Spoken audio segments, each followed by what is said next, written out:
Samson killed a lion with his bare hands, defeated armies, carried city gates on his shoulders. But the thing that finally broke him wasn't a lion. It wasn't an army. It wasn't his enemies. It was himself. This is the story of my dad. I watched him fall, and I watched him fight his way back through the fire, not for the fame, not for attention, for his family, for his music, for the life he rebuilt. Still sober, still loud, still standing. Welcome to Louder Than My Demons. Season 2 begins now. I smell your blood so sweet and hot. It won't be long till I'm with you. I can feel it, almost taste it.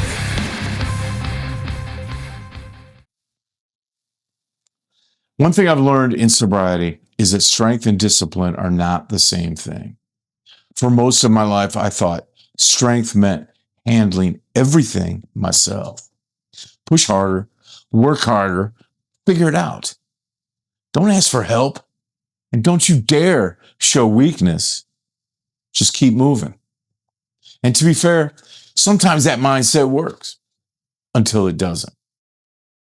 Because strength without discipline becomes arrogance. Strength without accountability becomes recklessness. Strength without faith becomes control. And that's where a lot of us get into trouble. Not because we're weak, because we're convinced we're strong enough to do it alone. I know that mindset. I've lived that mindset.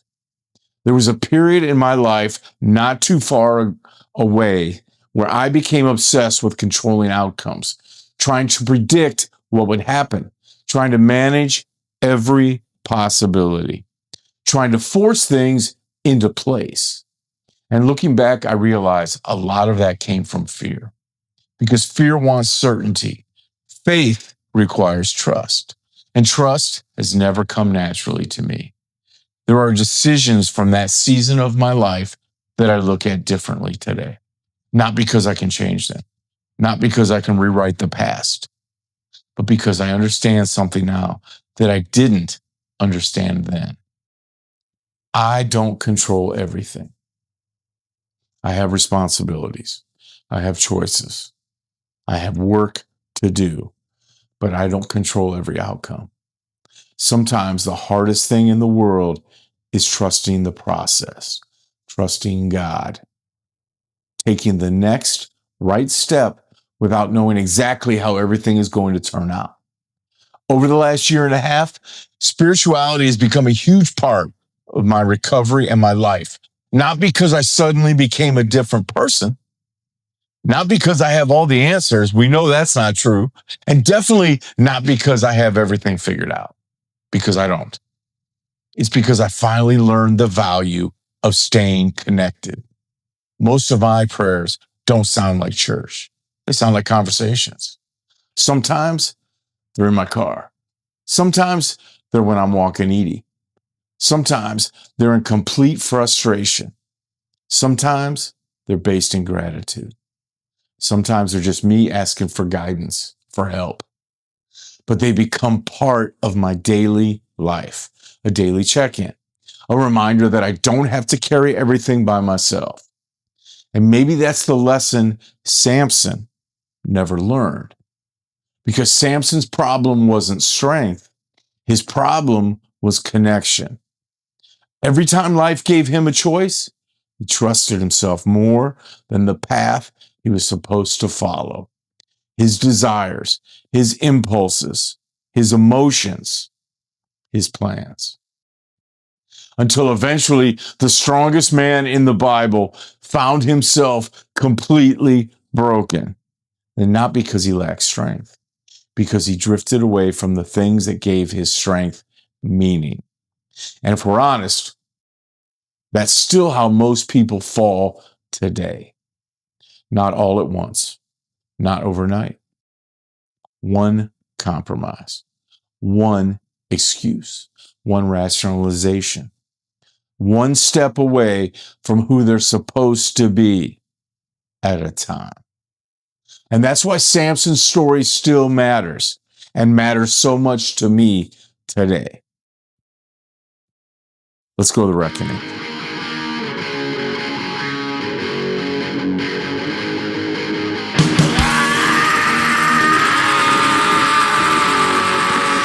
Okay. So this is episode 18, and this is The Reckoning. I appreciate you guys tuning in today and checking us out. This is a big night. This is the last time I'm going to be able to do the podcast here in front of the guitar wall, in the studio, in this house. As you know, I usually do gratitude right here, so we'll get into some gratitude and into some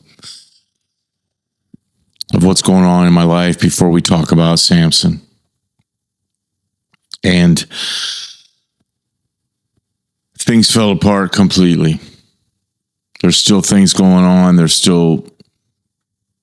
I'm not going to get into it. Let's just say that in the next 2 months, I'll be able to tell everything I want to tell and talk about everything I want to talk about. Things are going to be finalized finally.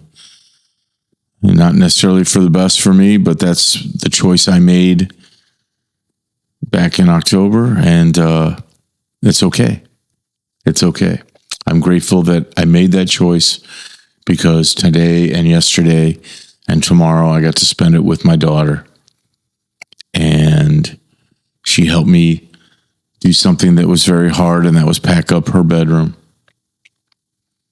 and pack up all her toys that we've had for 9 years and all the stuff we've accumulated over 9 years, pack it up.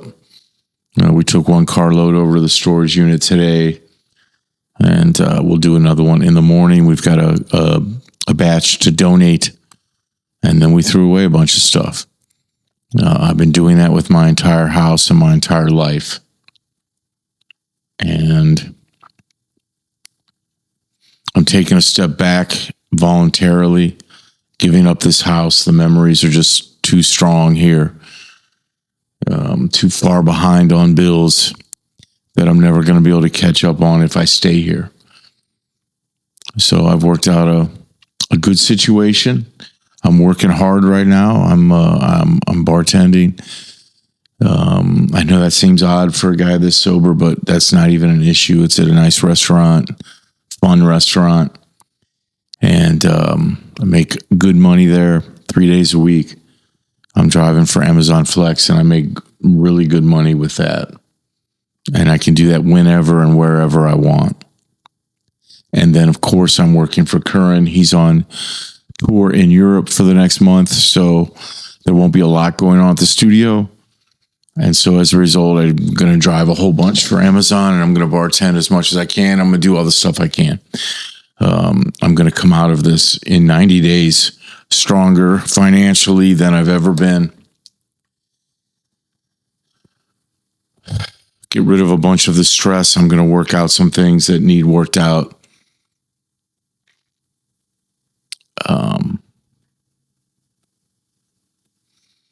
I'm in a good place in my life, and I'm grateful for that. I've had a couple people come into my life recently that I am very grateful for.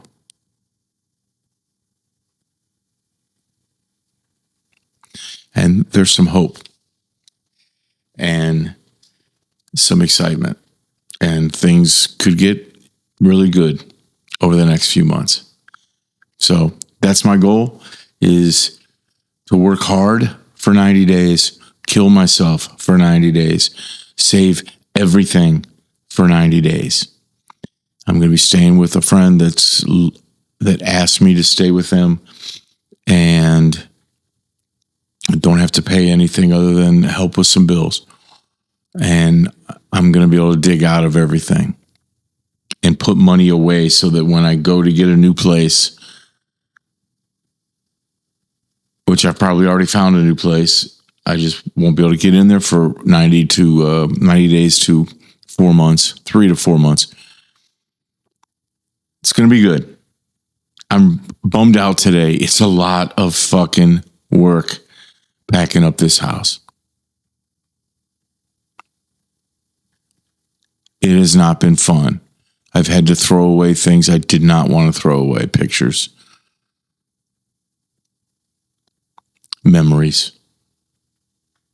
You know, I loved my wife. And I was happy with my ex-wife. And I didn't want things to go the way that they did. I didn't like being treated the way that I was. I don't like the fact that things ended the way they did, and the lies that were told, and the blame that was thrown at me that I'll be able to explain pretty soon. And then it just seems like the last 2 weeks that, you know, like every day something new breaks down for me. That's okay. It's humbling. I don't mind being humbled. It's a good time to be humbled. Over the next couple of weeks, it might be sporadic for when the podcasts come out and stuff, but I'm working on that. I'm going to continue to put content out. I have some saved up that I'll be putting out in the next couple of weeks. I'm going to film this. Will be the last one here. The new place I'm staying, I'll be able to do stuff there. I'm also able to do it at the studio. So you'll probably see some podcasts coming out of the studio. The band is not taking a break. The band is stepping up. We had a couple fallbacks, setbacks, but we've also had 4 really, really good shows in a row. We're getting asked to play more. We're going to do some cover-uption shows where the corruption plays covers. We're going to keep the music business going. If we are looking for a singer for Glam City, that band is going to be good. We're just looking for the right person to step up and be the person and the front person that we need, whether that's a man or a woman. Be the front person we want. You know, the Jen, we love Jen. And the timing just fell apart with everything that was going on with me. The timing just wasn't right, and she was ready to play, and she's in some cool bands, and she's doing that. And we're looking for that right person to come along and step into this for us. But that'll happen.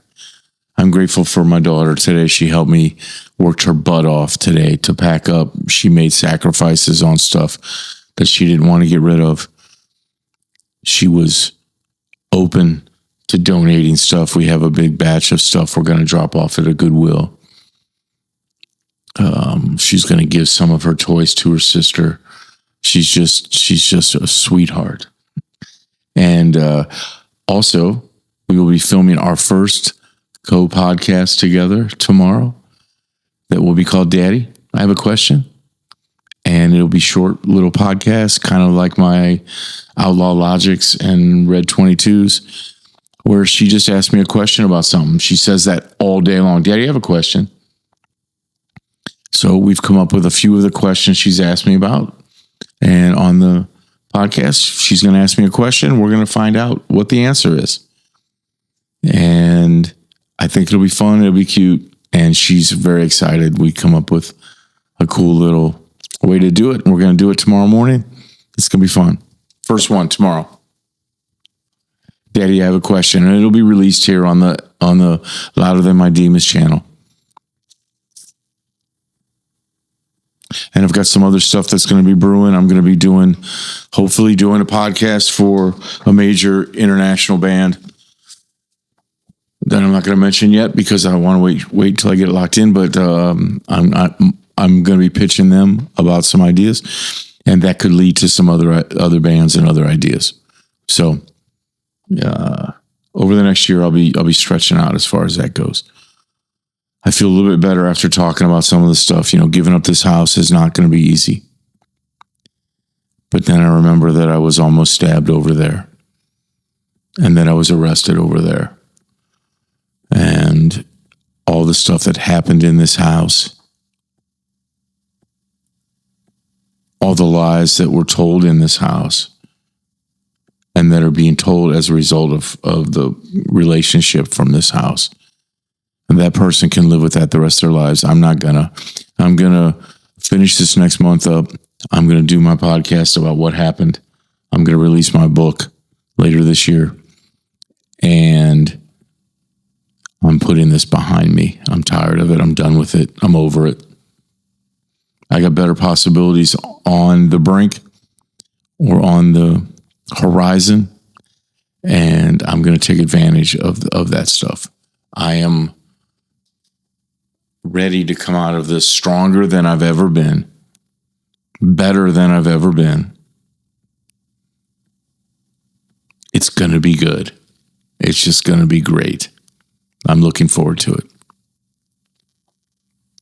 New house, money in the bank, hopefully get a new car this fall, new jobs, new albums coming together. The country album, Whiskey Dusk, will be done this year. The live album, Outlaws and Anthems, will be done this year in one way or another. We'll also be filming or recording a new live album in July.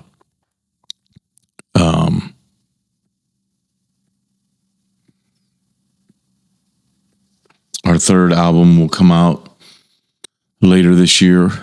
We'll start recording that in the fall. That's 3 Chords in a Cloud of Rust. It's now going to be a full-length album. And I'm working on something else that I haven't told anybody about that I'm going to keep to myself. Musically, it's going to be cool. It's going to be awesome.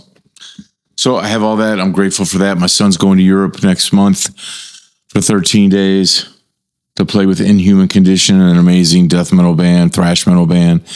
Awesome band.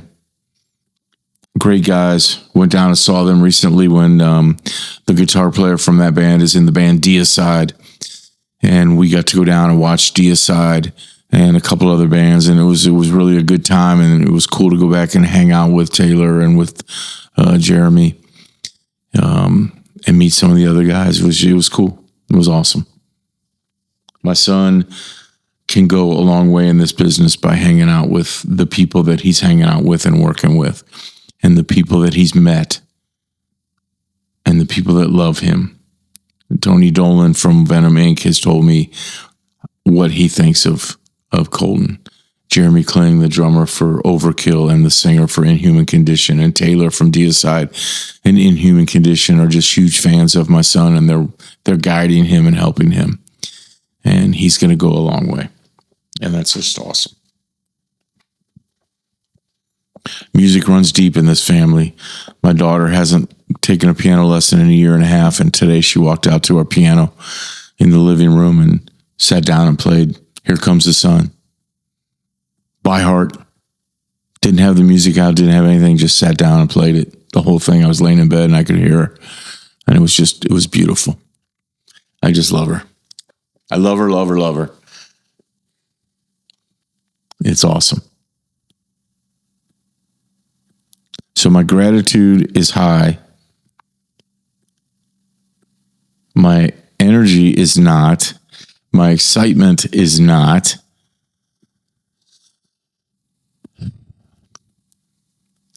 I've got a lot on my plate this week and next. My goal is to be done with the house, out of the house by June 1st.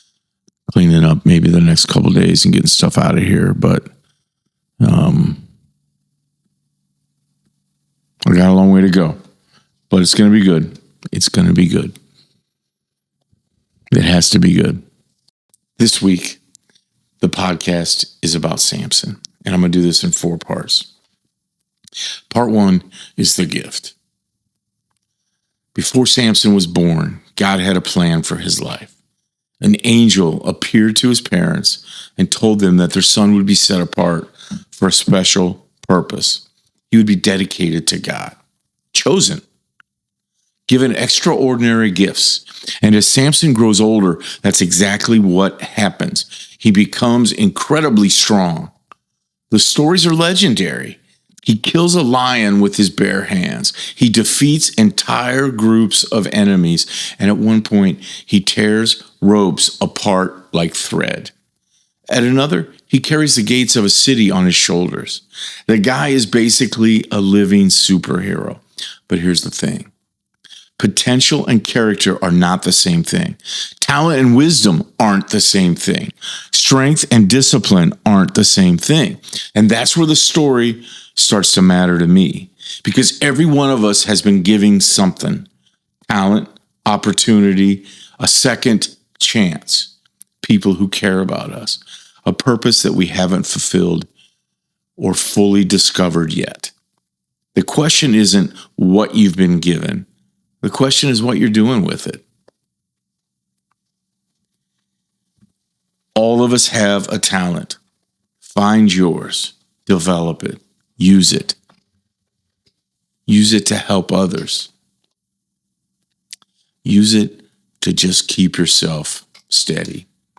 Because part 2 is about something we've talked about at other times on this show, The Drift. And this is where Samson's story becomes uncomfortable. Because despite all those gifts, he keeps making bad decisions. Sounds like somebody else I know. Not one giant catastrophic decision, small ones. Over and over again. He ignores warnings. He follows his impulses, doing what feels good in the moment. Believing he's strong enough to handle whatever consequences might come later. And if we're honest, that's usually how our life falls apart. Not all at once. One compromise at a time. One excuse at a time. One rationalization at a time. Letting one boundary go. And that's the stuff that I've done. Maybe not in the exact same ways that Samson did. Definitely not. But I've absolutely had seasons where emotions were driving decisions. Fear was driving decisions. Pride was driving those same decisions, as was control. There was a period in my life where I became so focused on controlling outcomes that I forgot to trust the process or trust God. I wanted certainty. I wanted answers. I wanted things resolved. And when fear is running the show, certainty starts looking a lot more attractive. Looking back, there are decisions that I would make differently now. Not because I can change them. Not because I can rewrite history. But because sobriety has taught me something I didn't fully understand then. I need to let God help. I need to let God lead. I need to let God guide me through the decisions that I fucked up in the past. Because I don't control everything. And when I do, I end up in jail. I end up broke. I end up losing the love of my life. I end up not being able to see my daughter. I can't control everything, but I can control my actions, my choices, and my effort, what I do with those choices. But I can't control the outcomes. And every time I forget that lesson, that's when the drift sets in. That's when I start slipping over to the left or sliding over to the right. Things go awry. Things get out of control. And then I have to sit down and pray for guidance to get it back on track. When, if I just pray that God guides me to begin with and just let him do it, focus on what I can do, what actions I take. If I just do that and not worry about what's going to happen with the bills, they're going to get taken care of. I'm going to put the work in. I'm going to put the effort in. And it's going to come together.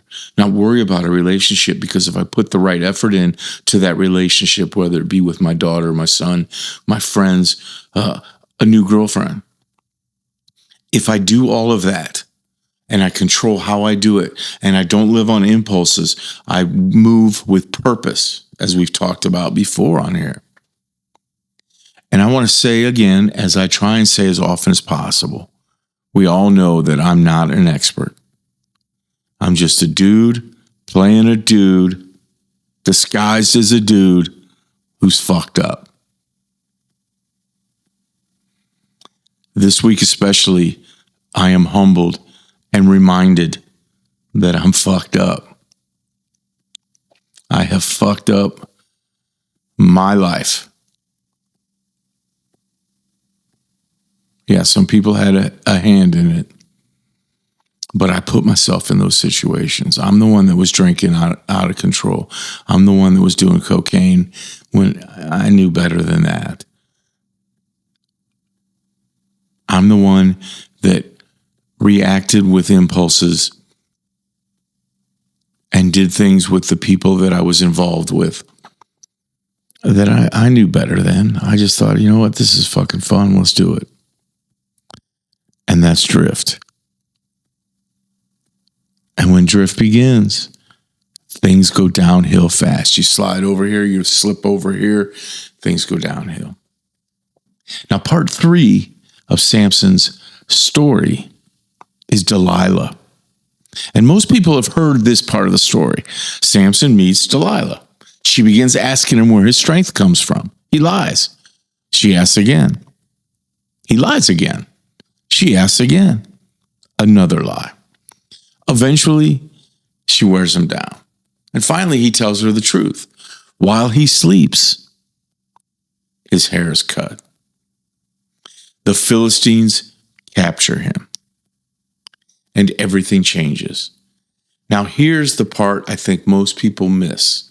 Delilah wasn't Samson's problem.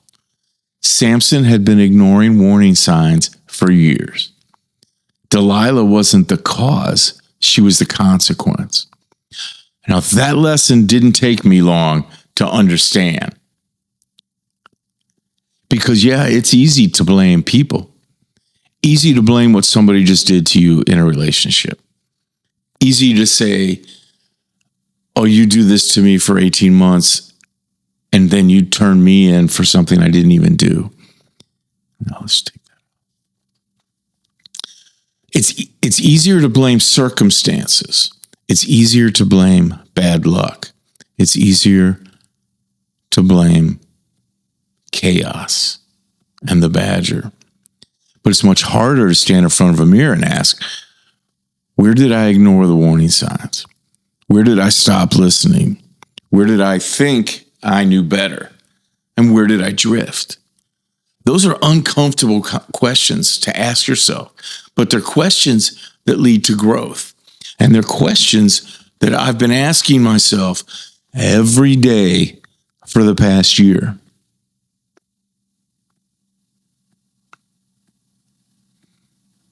Yes, the pivotal point of my downfall was when my wife called the cops over a situation she started. Then lied to the cops, lied to the prosecutors, lied to everybody, lied to you probably, if you've ever talked to her about it. You don't know my side. If you did hear my side, you might think differently. But that isn't what caused my downfall. That was the tipping point. What caused my downfall was years of impulse living. My guilt sack is heavy with problems I caused because I was living by my impulses, living emotionally. If I felt like drinking, I drank. If I felt like sleeping with a girl, I slept with a girl. If I felt like dating someone and eventually marrying them that I knew I shouldn't, I did it.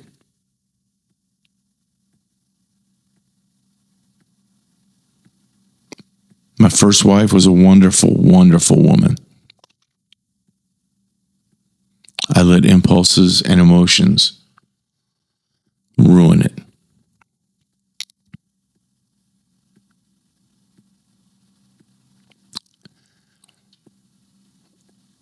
never cheated on my last wife.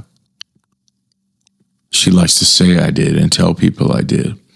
But I promise you that I did not ever touch another woman after kissing her.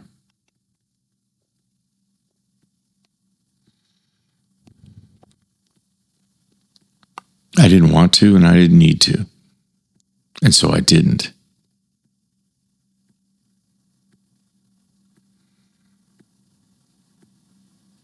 But I convinced myself I was happy when I wasn't. I convinced myself she was happy when I knew she wasn't. I convinced myself we were having a good life when I knew we weren't. I let those boundaries slip from the first time she shoved me into the refrigerator over there, or the door over there, or the door over there, or knocked into my door in the bathroom and attacked me in there.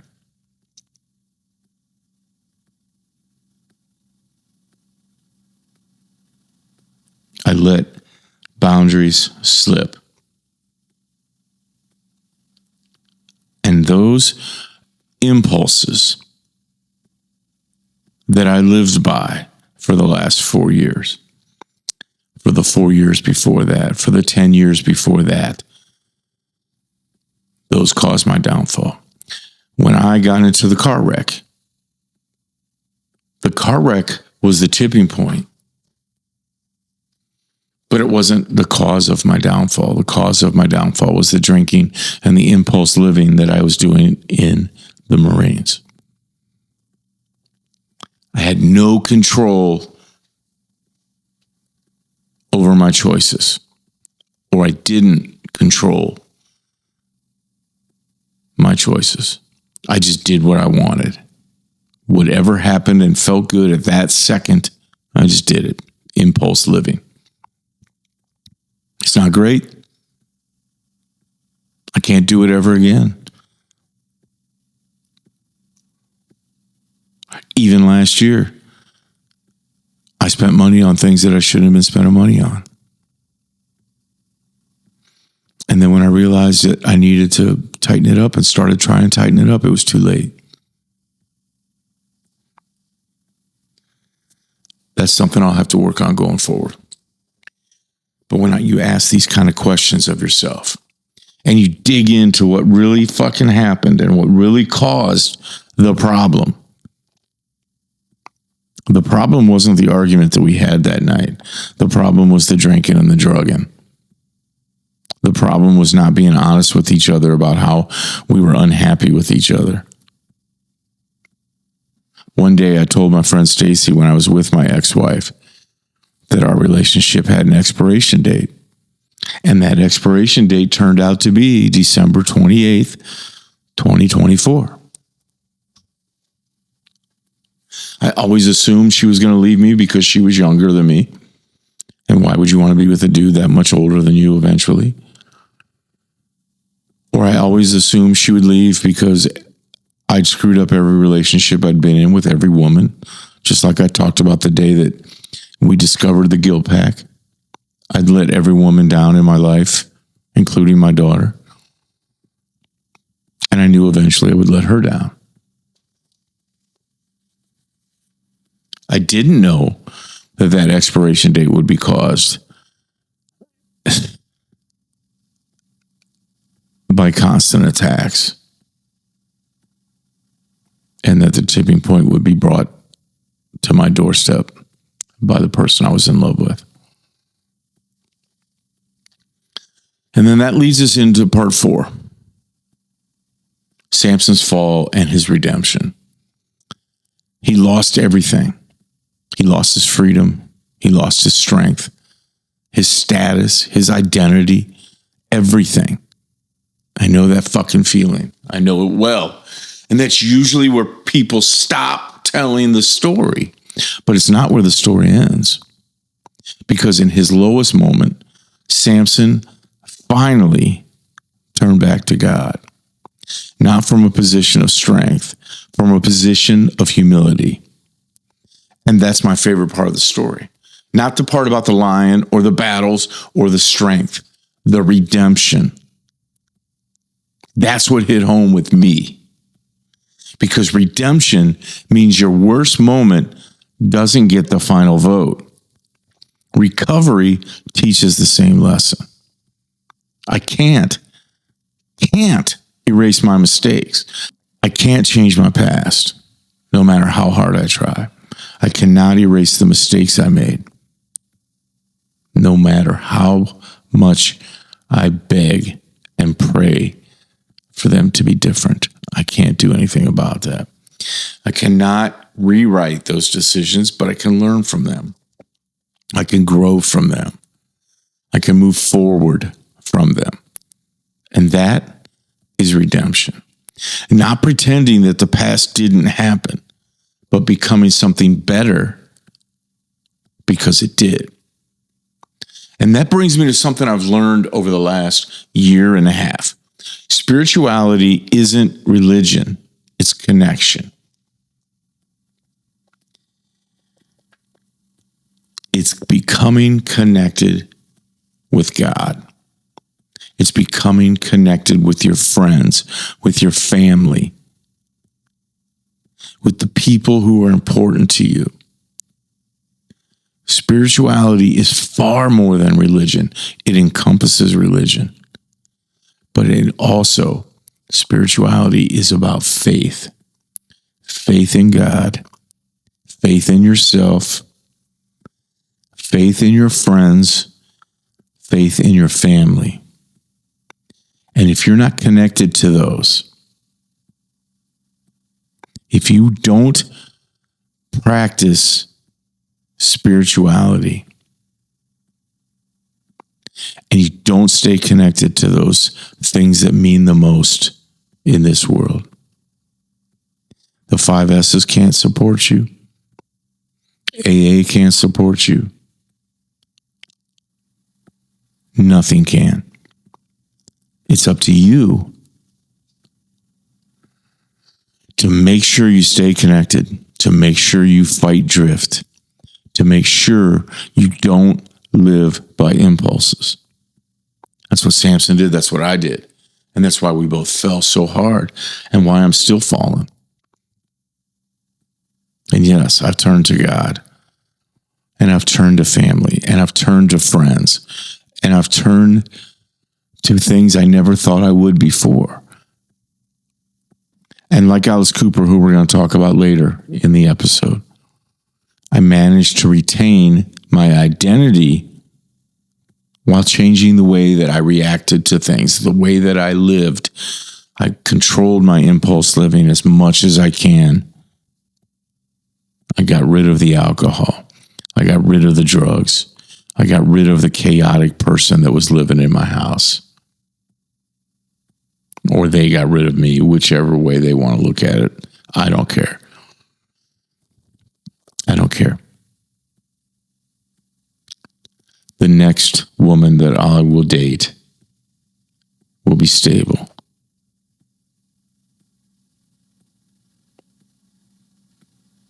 And beautiful. And funny. And love rock and roll.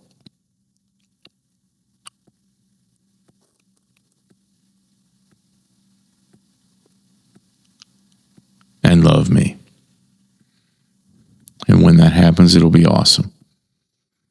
I'm not rushing anything or pushing anything or even looking for anything. I'm just being me and trying to save my life. One day at a time. 1 hour at a time, sometimes 1 minute at a time lately. I've been sad the last 2 weeks. I'm going to be sad for the next 2 weeks. I may be sad for the next 90 days. I don't know. But I'm doing the right thing.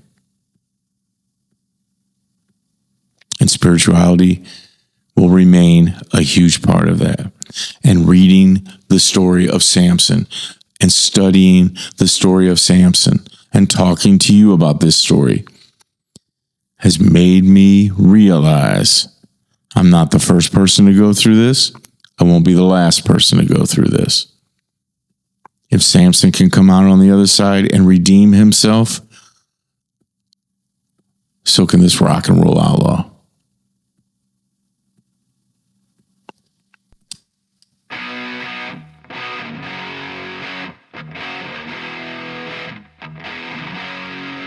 This week on Tales from the Guitar Lounge, one of the most interesting stories in rock and roll, and it's about Alice Cooper.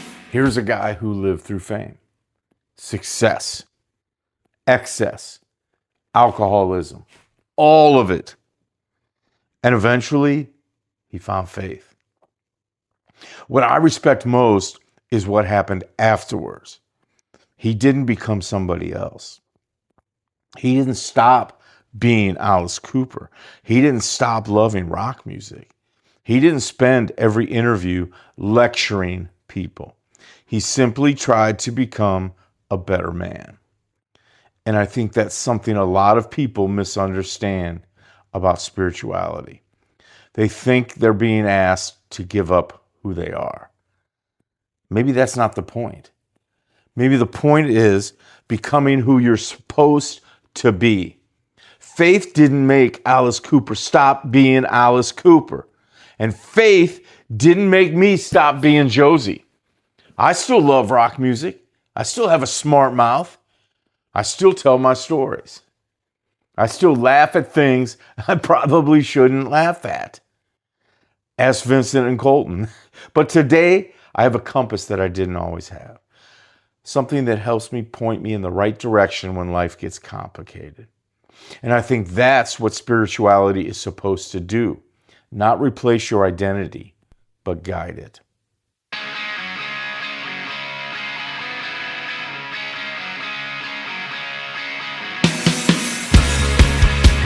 Spirituality isn't religion, it's connection. When I first got sober, I thought spirituality meant becoming somebody else. Different personality, different interests, different life. Like somehow I had to stop being me in order to become spiritual. What I discovered was exactly the opposite. Spirituality didn't make me less like myself. It helped me become myself again. Over the last year and a half, I've spent a lot of time in church, a lot of time praying. And if I'm being honest, I didn't walk in there with any answers. I don't know the verses. I don't know the traditions. I didn't know exactly what I was looking for when I started going again. I just knew I needed something different. So I kept showing up. And over time, I started realizing that spirituality wasn't about being perfect. It was about staying connected. Prayer became a daily part of my life. I talk about it all the time. And not formal prayers, not always or ever kneeling beside a bed. Most of the time, it looks more like a conversation. Driving down the road, walking outside, sitting quietly with my thoughts. Talking through my problems. Asking God for guidance. Sometimes just asking why. Sometimes asking what's next, as I keep finding out daily. Sometimes simply saying thank you. A year and a half ago, I spent a lot of time asking, why is this happening? Today, I spend more time asking, what am I supposed to learn from this? Now that's growth, not perfection, growth. And that's why spirituality matters to me. Not because life suddenly became easy, because it's not. Not because every problem disappeared, because they haven't. But because I stopped trying to carry everything on my shoulders. And maybe that's what Samson lost long before he lost his strength. That connection that we've been talking about. This has been the Field Notes, talking about spirituality.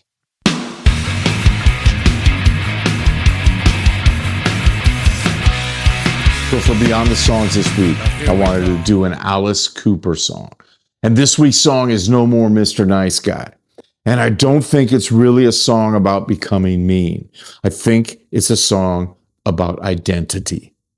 It's about reaching a point where you stop trying to live according to everyone else's expectations.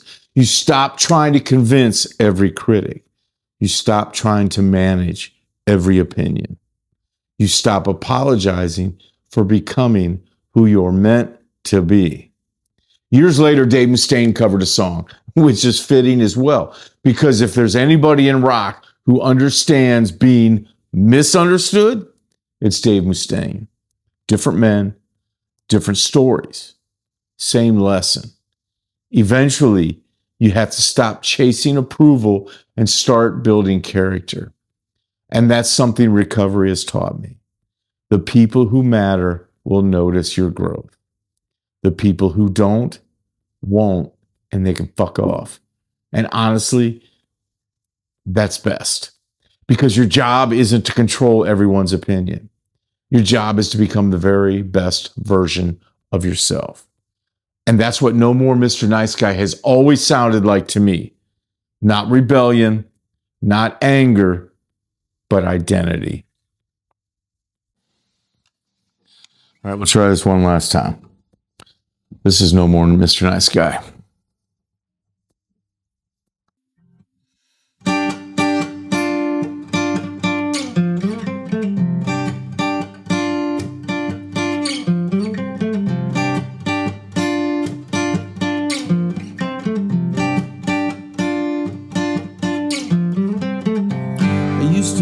Such a sweet, sweet guy till they got a hold of me.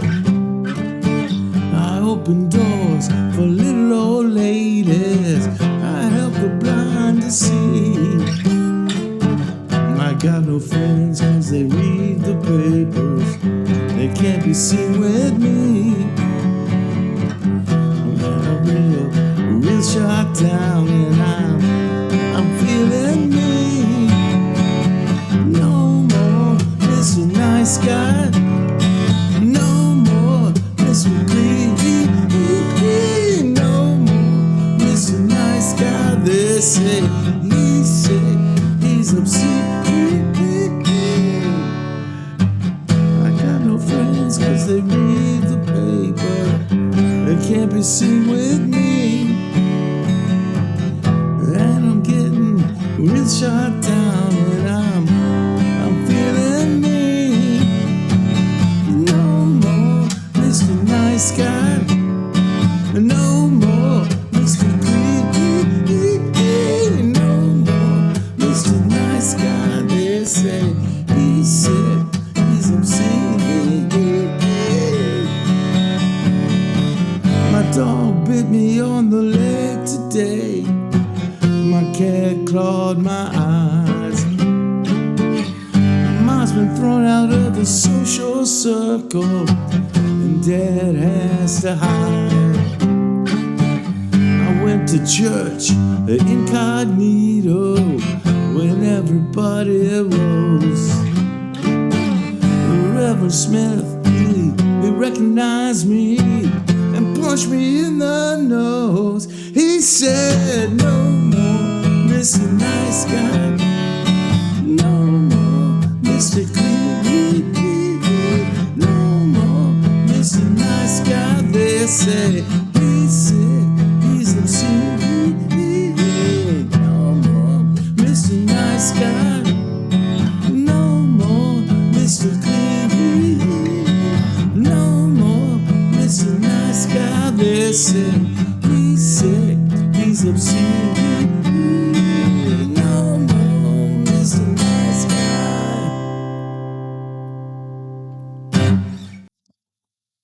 All right, a quick version of No More Mr. Nice Guy by Alice Cooper. It's getting kind of late. I'm kind of tired, so it's just for fun. Thanks.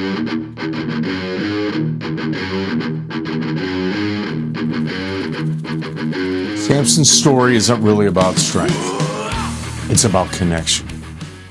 He lost connection long before he lost his power. The haircut was just the evidence.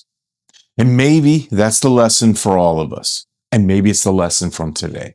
The strongest people I know aren't the people who never struggle. They're the people who stay connected when they do.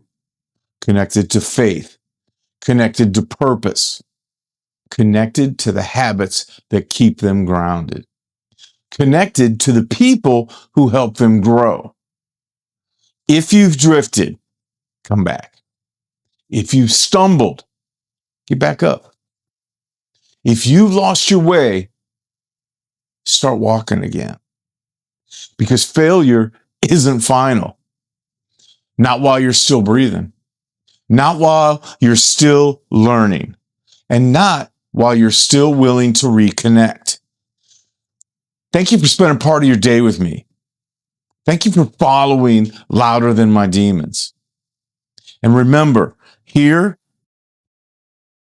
on this show, we recover loud. Louder than our demons. Before we go, I want to thank you for spending part of your day with me. Samson's story reminds us that strength alone isn't enough. We all need discipline. We all need connection. And sometimes we need the humility to admit when we've drifted.